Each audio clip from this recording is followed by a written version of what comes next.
Boa noite, amigos da Nova Nordeste, boa noite, amigos do Toque de Bola, boa noite, amigos que curtem um bom programa. Hoje não dá para você perder, não. Nós vamos exibir as imagens da entrevista que eu fiz para a Rádio CBN com o jornalista Rafael Renzel, que sobreviveu à tragédia da Chapecoense, o voo que caiu na Colômbia. E o Rafael Renzel, ele passou para a gente muitas informações super interessantes, falou do livro que ele escreveu, falou dos momentos do acidente. E você vai ver na íntegra agora, você que ouviu a entrevista na CBN, você vai ver a entrevista agora aqui no nosso Toque de Bola para lá de especial. Com vocês, Rafael Renzel. Tudo bem, Renzel? É um prazer. Tudo bem, prazer é todo meu estar aqui, voltando mais uma vez para Recife, né? Tô vindo aqui todos os anos, desde a Série B, né? Naquele 2-1 que a Chapecoense venceu o Sport, né? 44, 47. Você tá lembrando desse? Você lembra, começa lembrando logo do 5-1 que você tomou do Sport aqui? Mas foi a primeira lembrança que eu tive da Ilha do Retiro, né? Que eu, na verdade, assim, apesar do conforto todo da Arena Pernambuco, a Ilha do Retiro é um estádio que me agrada, é um estádio muito simpático para mim, pela maneira como trabalhar, enfim. Tem um e é sempre bom, maior, né, e é sempre bom voltar, né? Toda volta para mim é um recomeço, né? Eu tô recomeçando mesmo conhecendo os lugares, toda a primeira vez que eu tô chegando de novo é um recomeço para mim. Vamos falar sobre isso daqui a pouco. Eu queria que a gente voltasse um pouquinho. Rafael Renzel, a biografia dele. Você tem quantos anos hoje? Tenho 43 anos, sou gaúcho, mas cheguei em Santa Catarina aos 8 anos, comecei aos 15. Nessa mesma rádio que eu estou trabalhando hoje. Deixa eu ver se você é bem-humorado. Você é gaúcho de Passo Fundo para lá ou Passo Fundo para cá um pouco? Sou gaúcho de São Leopoldo, bem na Grande Porto Alegre e tal. Só para saber, só para ter conhecimento. Sou cataúcho, na verdade, né? Que é um catarinense gaúcho, né? Que tem muito na região oeste de Santa Catarina, onde fica Chapecó, né? É quase divisão, né? Acho que 15 quilômetros já está no Rio Grande do Sul, ali de Chapecó, né? Tá, Rafael, você já começa com essa... Eu sou jornalista, radialista há 30 anos. Certo. Passei por 20 emissoras e confesso a todo mundo. Já que eu não sabia falar, já que eu não sabia fazer, certo, resolvi falar. Você também é um jogador frustrado? Não, eu fui goleiro, né? Cheguei a disputar lá em Santa Catarina, tem os Jogos Abertos, né? Que são campeonatos de municípios contra municípios, é um dos maiores do Brasil. Já joguei pro Chapecó também, né? Até os 16, 17 anos. Cheguei a ser goleiro, também começar a treinar na Chapecoense, mas na época não tinha essa referência toda, né? E geralmente muitos craques se afastam, não só por conta da técnica, mas por conta que tem que trabalhar também, né? Então, eu sou filho de mãe solteira, trabalhei desde os meus 15 anos, desde os 12, na verdade. Em quê? Eu vendia picolé, eu vendia pastel na frente do estádio, né? Fora do estádio também, e ali perto também, nos jogos da Chapecoense. Na época não ia ninguém para o estádio praticamente, né? E eu trabalhei muito nisso. Depois fui para cafezinho, trabalhei em cafezinho com 13 anos. Quando eu fui para o ensino médio, daí eu já comecei a buscar outros trabalhos, né? E aí fui bancário.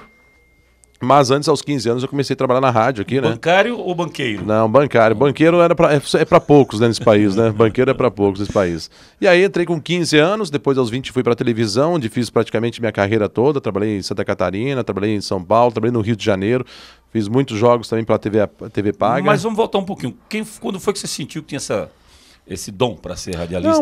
Não, na verdade, assim, eu comecei como comunicador de rádio, né, de FM. Depois veio as possibilidades, né, de ir para a televisão, e na televisão que eu comecei a fazer algumas coisas. Narrar especificamente foi em 2012, o primeiro jogo que eu narrei, assim que eu comprei todo o projeto do futebol da rádio e comecei. Já é mais uma temporada que eu faço. Mas narrei muito mais televisão do que propriamente narrar em rádio, né?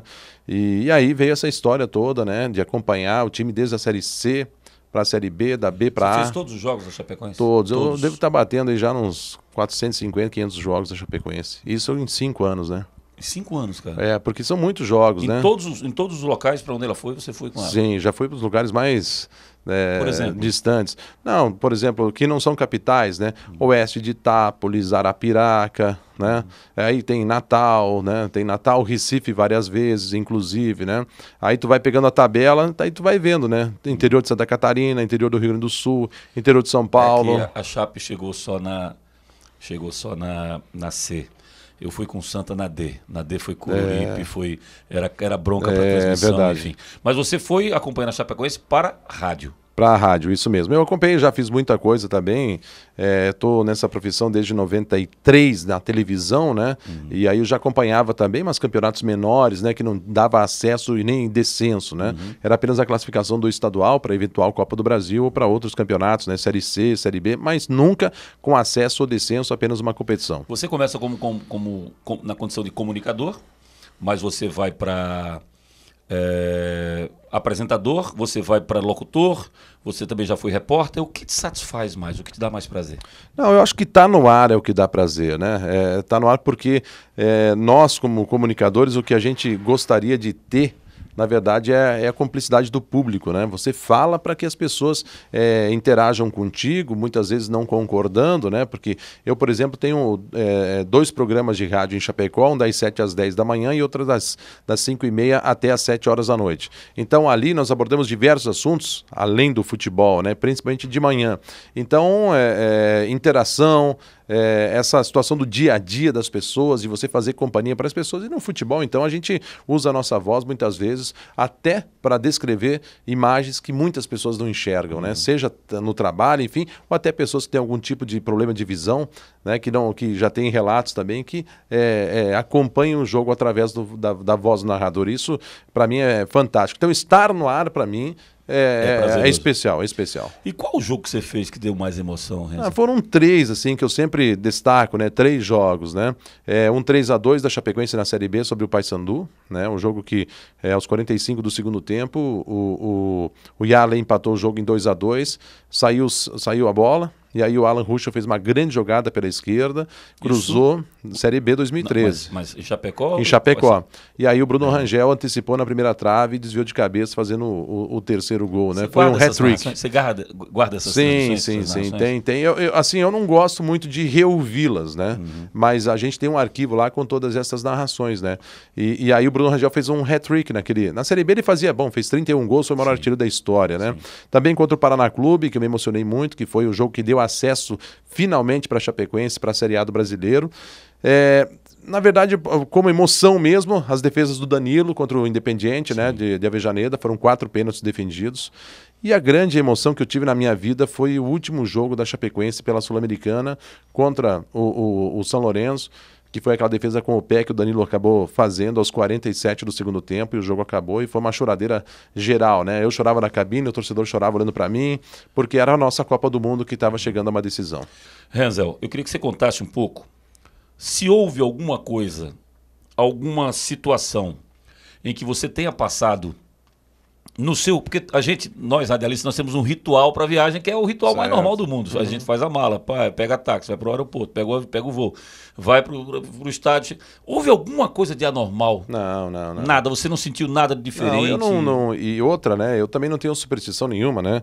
Eu uso as roupas que estavam na mala, que voltaram, eu nem esperava voltar. Eu uso os calçados, eu uso as meias, eu uso as camisas que estavam dentro daquela mala também. Uso equipamento de transmissão também, né? Microfone sem fio que estava dentro da mala também, que voou naquele acidente também. Então, de que nada por ter levado a má sorte, alguma coisa do tipo. Não. Tentaram, às vezes numa conversa atravessada, pessoal, porque veja bem, não teve nada, faltou combustível. Né? Você percebeu que tinha faltado? Não, todo mundo percebeu, né? Imagino que todo mundo tenha percebido, algumas pessoas estavam dormindo, enfim. Você estava dormindo? Mas não, estava acordado, estava conversando com um colega, inclusive, até que os motores desligaram, as luzes apagaram, e aí acendeu a luz de emergência, e eu notei que alguma coisa muito estranha estaria acontecendo. Você não achava que estava pousando, não? Normal? Não, a gente sabia que os técnicos de voo que estavam atrás da gente falavam sempre em 10 minutos, né? 10 minutos estamos chegando. Só que a gente não sabia que ele estava dando 2 voltas no limite do combustível, sem informar a torre que ele estava com pane total, né? Só depois que ele informou, e 2 minutos depois ele saiu do radar, né? Que foi o momento da queda. Então o avião vinha planando com os motores ligados e continuou planando com o motor desligado, né? Só que aí ele foi perdendo altitude e aí acabou colidindo no morro, né? Então ninguém sabia, ninguém sentiu, digamos assim, o que eu falo, né? Várias versões de que houve gritaria no avião. Não, isso está no meu livro, inclusive, está bem descrito. Isso aí eu falei, eu falei isso, sabe quando? No dia 11 de dezembro ainda já falei isso aí. numa entrevista que eu dei pro Burnier, ele me perguntou sobre isso e eu já falei na época porque haviam relatos, né, de um dos comissários de que eles avisaram. Isso. Na verdade, nem eles sabiam, né? Se você pegar toda... E depois se desmentiram, né? Falaram que não havia... Ninguém fez posição fetal, ninguém se preparou para uma possível colisão, até porque os comissários também não sabiam. E por que eles não sabiam? Porque nós estávamos ali do lado deles praticamente, né? Então, não houve nada disso. O que houve foi um crime, né? Tirando 70 pessoas mais a própria vida do piloto, que foi um dos responsáveis também. Eu digo um dos responsáveis porque quem aprovou um plano de voo em que o tempo da viagem é da autonomia da aeronave praticamente, né? Isso também esse país, né, no caso a Bolívia, é extremamente culpado. Eu não estou nem falando dos bolivianos, né? Estou falando do governo, das pessoas que autorizaram esse voo, né? Então, causando a maior tragédia do esporte mundial. Você citou a questão do Danilo. Uma coisa mexe comigo até hoje. É o fato daquela bola do Danilo ter proporcionado a viagem, né? Se ele tomou o gol, acabou. O Danilo faz a defesa, se ajoelha e aponta para Deus, aponta para o céu. Abala a tua fé, abalou a tua fé, ver que um jogador agradeceu por ter a condição de fazer um jogo onde ele morreria lá na frente? Não, eu acho que é óbvio que eu, por exemplo, não tento entender por que eu estou aqui. Porque eu não sou nem melhor nem pior do que aqueles que se foram, né? Grandes amigos, né? Amigos particulares mesmo, colegas de imprensa, jogadores, enfim. É claro que ninguém ali toma uma decisão, às vezes você pode pensar uma palavra, descontextualizar alguma coisa, né? Mas ali foi uma irresponsabilidade muito grande, né? O Danilo, obviamente, ele sempre... Contra o Independiente, ele todo momento fazia uma defesa do lado direito, corria e apontava para o céu, né? Que foi uma das narrações mais emblemáticas da minha vida, porque era muita tensão, né? A Chapecoense perdendo pênalti toda hora e o Danilo pegando. Ela perdendo e o Danilo pegando, até que uma hora a gente fez e aí o Danilo acabou pegando e aí fechou. Então, assim, tem vários entendimentos, né? A gente tem que respeitar o entendimento de todo mundo, né? Mas, como se falou, se teve aqui... Não teve nada. É a mesma coisa, vou sair daqui, vou pegar o voo, vou voltar para Chapecó, vou cuidar da minha vida, depois eu vou pegar outro voo e assim por diante. Tive uma vida normal, seguindo normalmente a minha rotina antes de viajar para a Colômbia e assim, eu acho que não existe outra... Não existe nada anormal, né? O que existiu foi um crime por conta de uma probabilidade que era muito difícil de alguém sobreviver naquele acidente. Vocês tiraram uma foto juntos no aeroporto? Ou seja, você viu o piloto? Sim, Como é que era ele? Não, a pessoa física era espetacular, né? Mas depois você fecha aquela porta, brincalhão, solícito, mas quando fecha aquela porta... Aí não se sabe, né? O que aconteceu depois é que vieram as notícias de que várias, até a seleção, né? A seleção da Argentina veio para o Brasil pousando com pouco combustível. O Atlético Nacional, algumas viagens também pousando na autonomia da aeronave. Então, assim, mas isso são notícias antigas, né? Isso devia ter sido avisado antes, né? Antes de cometer. E Deus me livre, mas imagino que se não fosse a Chapecoense, logo um outro time seria também vítima dessa empresa. Me fala sobre o acidente, Renzel. Na hora que você estava acordado, lúcido, batendo um papo. Aí apagam-se as luzes e acende-se a luz de emergência. A partir daí, o que acontece? O que é que você lembra? Não, aí algumas pessoas perguntam o que está acontecendo. O pessoal está tudo bem.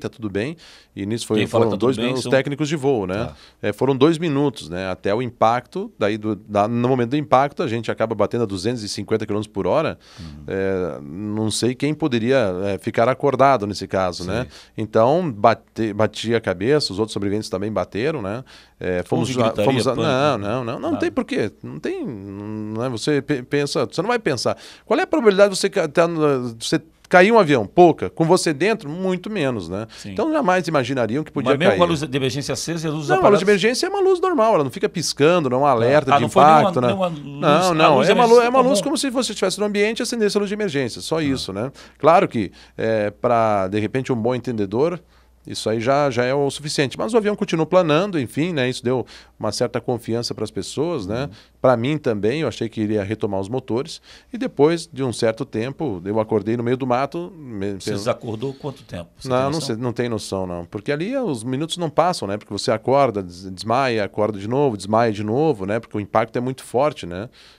Furei 2 pulmões, quebrei 7 costelas, também tive pneumonia mais tarde, tive ferimento nos pés, tudo coisa que a gente com o tempo foi superando, né?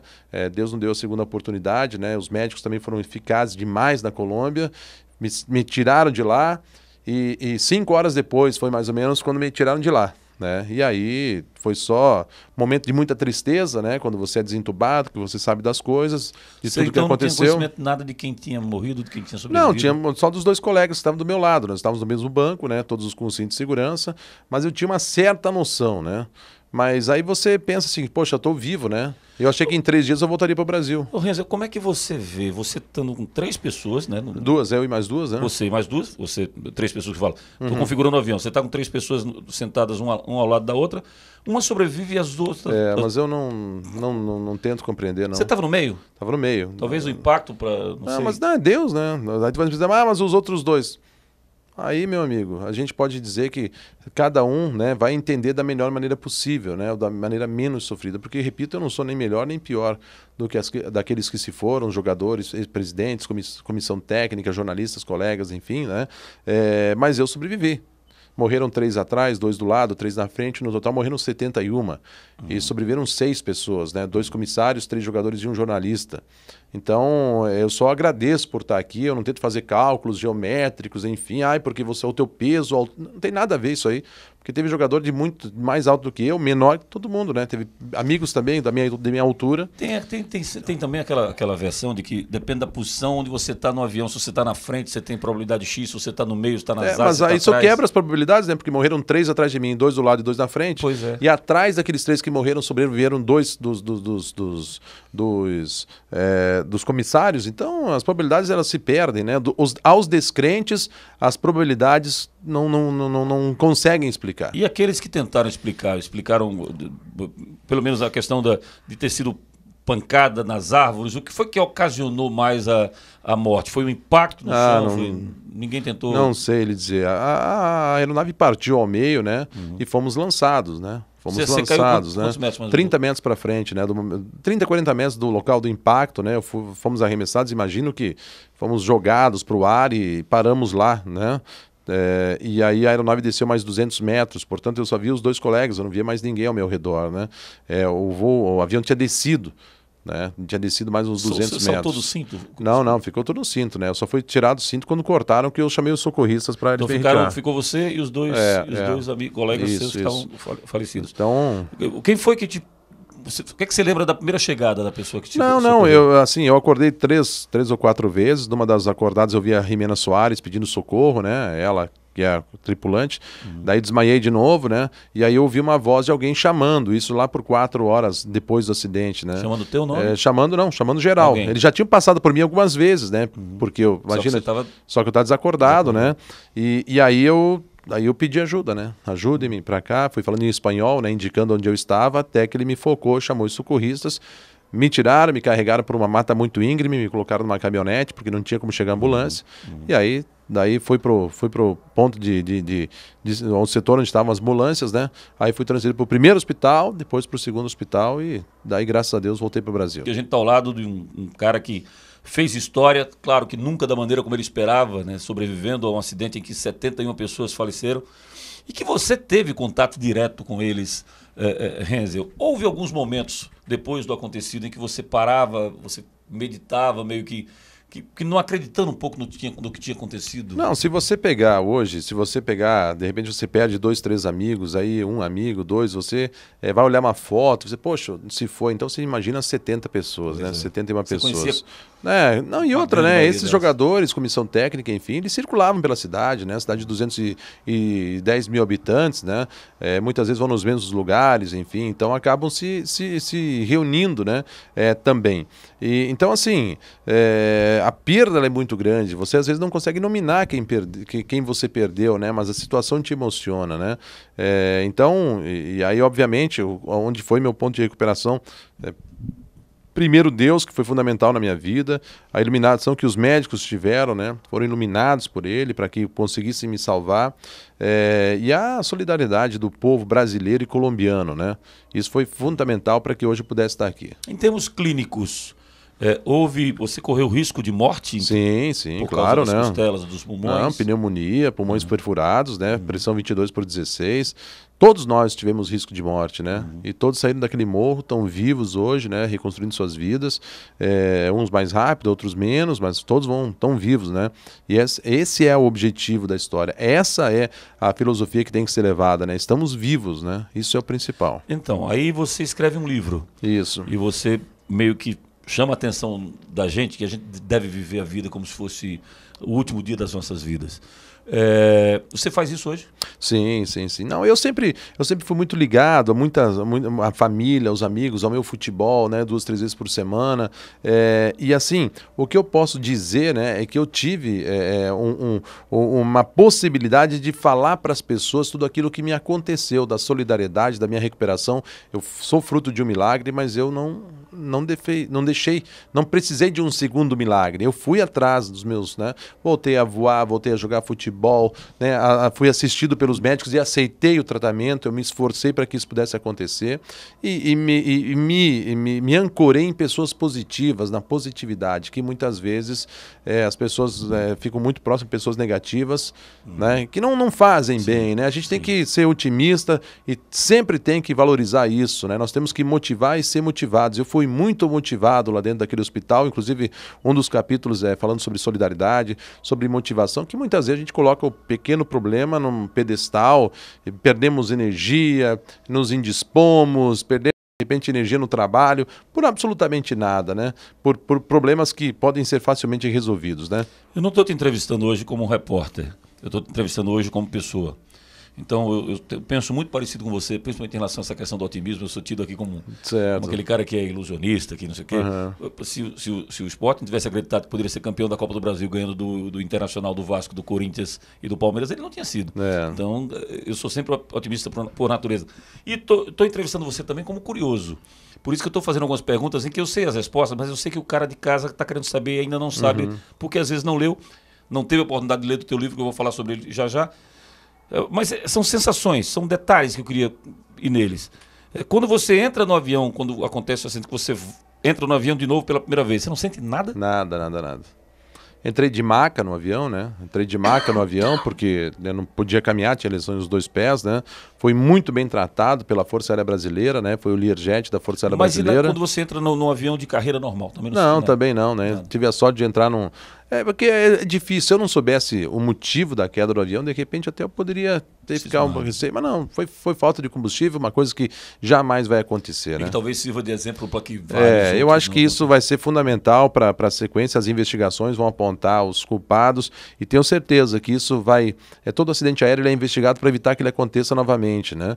E tenho fé em Deus que ninguém mais vai sofrer como aquelas esposas, aqueles pais, aqueles filhos sofreram tanto, e amigos também, né? Familiares daquilo que aconteceu em novembro lá na Colômbia. Claro que você conhecia todos, mas quais foram os mais chegados que nos deixaram? Não, todos os colegas da imprensa, né, de Chapecó, né? Eu lembro que o ano passado eu vim para Arena Pernambuco, coloquei um carro e trouxe 4 deles para cá, né? Os 2 de cada rádio, né? Porque eu contratei um repórter aqui. O Renan viajava comigo, era o maior incentivador, né? Trabalhou, você lembra? O Thiago foi, mas aqui os repórteres foram o Edson Luiz e o Douglas Dornelles, né? Das rádios, o Fernando Duess e o Gelson Galhoto, os narradores, né? Que sempre também vinham para os jogos, né? E o repórter daqui que você disse que acho que foi eu não sei, o Thiago Silva geralmente trabalha comigo aqui, né? Ele sempre trabalha comigo. Hoje ele trabalha também no meio de semana. Então, assim, e o Renan Gnolin, que era o colega de rádio, que veio em 2014 trabalhar comigo. Todos, na verdade, ali, o Cleberson Silva foi meu repórter também. Assumiu a comunicação da Chapecoense. Aí o Renan, em 2014, veio para trabalhar comigo, os maiores incentivadores, né? A todo momento, Renan, temos que ir para Barranquilha. Não, fica tranquilo, vamos levantar essa grana, porque era uma coisa que não estava no projeto do futebol nosso, né? A Sul-Americana, sim, mas era ali Ponte Preta, de repente foi Independiente de Avejaneda, de repente foi Júnior Barranquilha, sabe? Então começou a ficar oneroso também. Não, mas vamos vamos lá, vamos conseguir as cotas, tal, porque cada um tinha sua parte no negócio, né? E aí a gente conseguia viajar e tal, e infelizmente acabei perdendo o colega no acidente. Houve alguém da tua equipe ou das rádios de Chapecó que entraram de última hora, que não estavam Não, todos eram sempre os mesmos, né? A gente viajava de van, a gente vinha pra cá, a gente ia pra, sabe, ficava no mesmo hotel. Eram sempre os mesmos repórteres e narradores e comentaristas que cuidavam de transmitir os jogos da Chapecoense. Isso. Cada um era dono do esporte, né? Então sempre era o mesmo grupo praticamente que acompanhava, né? Os setoristas e os narradores também. Então nós tínhamos um grupo, a gente viajava de van de repente para São Paulo às vezes, tal, e nunca tivemos absolutamente nenhum problema, né? Por isso que a gente fala que a gente precisa dentro da nossa possibilidade, harmonizar nossos ambientes de trabalho, harmonizar nossos amigos, né? E assim, não é ser ilusionista, né? A vida nos empurra para muitas armadilhas, né? E por isso que a gente tem que estar com o coração leve sempre para tentar resolver minimamente, né, os problemas, assim, e agregar na vida das pessoas, né? Eu, por exemplo, eu sou fruto de um milagre, né? Sem ser presunçoso, né? Mas também de um trabalho colombiano, né?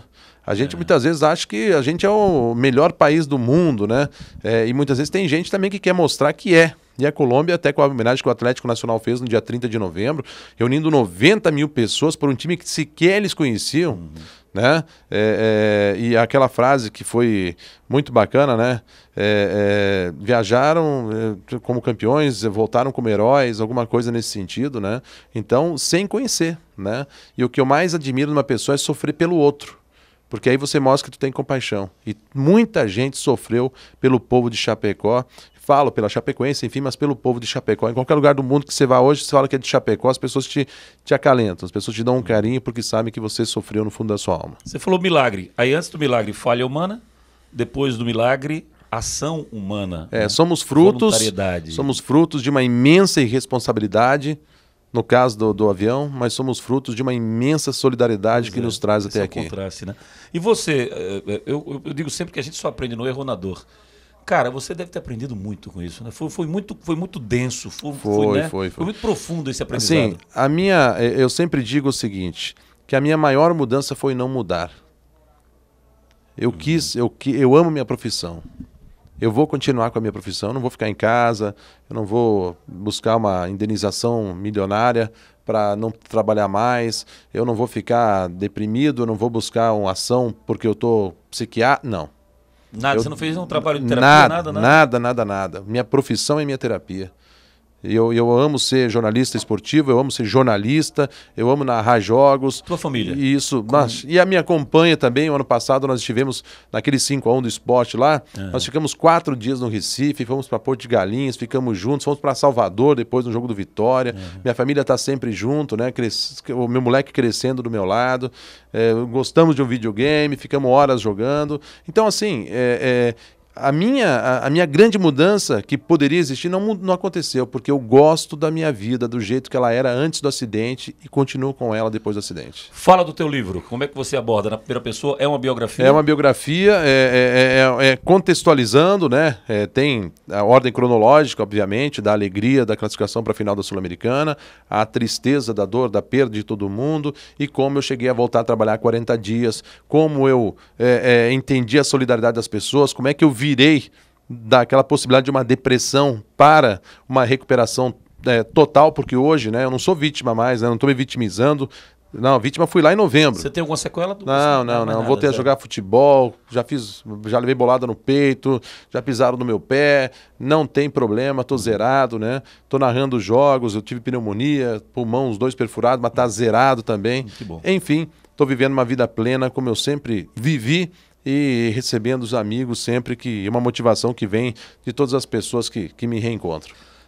O que você passaria para quem teve a sensação que você teve, né? Porque às vezes a gente a gente tem um problema grave de saúde, e a gente fala assim, poxa, mas não é porque não era a minha hora, não é? Sim, sim. E numa situação como essa, talvez você tenha visto mais de perto uma situação em que você valorize realmente a vida como sendo algo de defensabilidade. Quer dizer, você tem valorado e valorizado muito mais a vida. O que é que você passaria para esse Eu sempre falo para as pessoas o seguinte, nós precisamos acreditar, não há problema insolúvel, tá certo? A vida, ela é magnífica, só não tem solução mesmo a morte. Eu recebo diversas mensagens de pessoas até pensando em tirar a vida. Para as pessoas que pensam assim, poxa, eu estou pensando isso, tenho meus filhos, aí eu falo, gente, eu falei assim, ó, você não sabe a alegria de um filho ver um pai e ver uma mãe. É impressionante, eu tive essa experiência. Então eu falei, abrace o filho, né? Amanhã vai brilhar o sol novamente, não há problema insolúvel na nossa vida particular, na nossa vida amorosa, na nossa vida empresarial, na nossa vida profissional, não há. O problema amanhã ele vai se solucionar de uma maneira ou de outra. Então vamos viver. Não precisa de muito dinheiro para viver. Não precisa viver, não sobreviver, né? Precisa viver e sempre procure auxílio, sempre falo isso, né? Eu fui muito ajudado por uma série de pessoas, da tia lá que limpava o chão para evitar infecção hospitalar, ao mais alto médico, eu fui ajudado por todo mundo, então procure ajuda também. Você vai saber que tem pessoas que olham por você. Rafael, prazer, cara. Grande abraço, muito obrigado. Obrigado. Por aí, obrigado. Com toda certeza. O Rafael está nesse momento se preparando para fazer a transmissão do jogo do Chapecoense com o Esporte e fez essa gentileza de nos conceder essa entrevista para o Craque CBN. Muito obrigado, Rafael. Valeu, abraço pessoal da CBN. Um abraço. Valeu, cara. Até a próxima. Abraço. Vocês assistiram, portanto, a entrevista concedida pelo Rafael Renzel a nós, em que nós exibimos essa entrevista, o áudio da entrevista na CBN. Estamos colocando as imagens, agora o vídeo para vocês, do sobrevivente da tragédia lá de Medellín, o único jornalista que sobreviveu dentre todos aqueles que nos deixaram precocemente. Muitas lições, muitos ensinamentos a gente tirou do papo tido com o Renzel. Eu espero que você também tenha apreciado. Uma ótima noite a todos e até amanhã no Tá na Rede.